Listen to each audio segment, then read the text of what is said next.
ഈ അടുത്ത കാലത്ത് റീജിയൻ ഓഫ് വാട്ടർലുമായിട്ട് ബന്ധപ്പെട്ട് ഒരു വാട്ടർ കപ്പാസിറ്റി പ്രോബ്ലത്തിന് ന്യൂസ് വരികയും അത് ആൾക്കാർക്ക് ഒത്തിരി ആശങ്ക ഉണ്ടാക്കുകയും ചെയ്തു.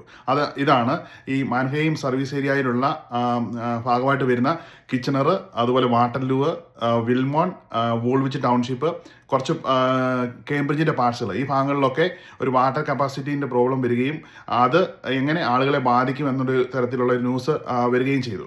സത്യത്തിൽ ഈ മാൻഹെയിം സർവീസ് ഏരിയയിലെ വരുന്ന ഈ സ്ഥലങ്ങളിലൊക്കെ ഇപ്പം നിലവിൽ ഉള്ള റെസിഡൻസിനെ ബാധിക്കുന്ന ഒരു കാര്യമല്ല. ഇപ്പം ഈ ഒരു റീജിയൻ ഓഫ് വാട്ടർലൂവിൻ്റെ പോപ്പുലേഷൻ വളരെ പെട്ടെന്ന് വളരെ കൂടുകയും അതിന് ഇൻഫ്രാസ്ട്രക്ചർ ഗ്രോത്ത് അതിന് ആനുപാതികമായിട്ട് ഉണ്ടാകാതിരിക്കുകയും ചെയ്തപ്പോൾ ഈ മാൻഹെയിം സർവീസ് ഏരിയയിലുള്ള പുതിയ ഡെവലപ്മെൻറ്റ്സിനെയാണ് ഈ ഒരു വാട്ടർ കപ്പാസിറ്റി ഇഷ്യൂ പ്രധാനമായിട്ട് ബാധിക്കുന്നത്. ഇത്തരത്തിലുള്ള ഒരു വാട്ടർ കപ്പാസിറ്റി പ്രോബ്ലം നമ്മുടെ KWC ഏരിയയിലുള്ള റെസിഡൻസിൽ ഏതെങ്കിലും ബാധിക്കുന്നോ, നമ്മുടെ ഡ്രിങ്കിങ് വാട്ടറിൽ എന്തെങ്കിലുമൊക്കെ പ്രോബ്ലം ഉണ്ടോയെന്നോ ഇതിനർത്ഥമില്ല.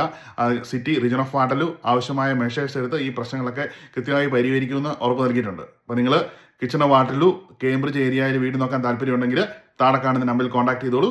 Have A nice day.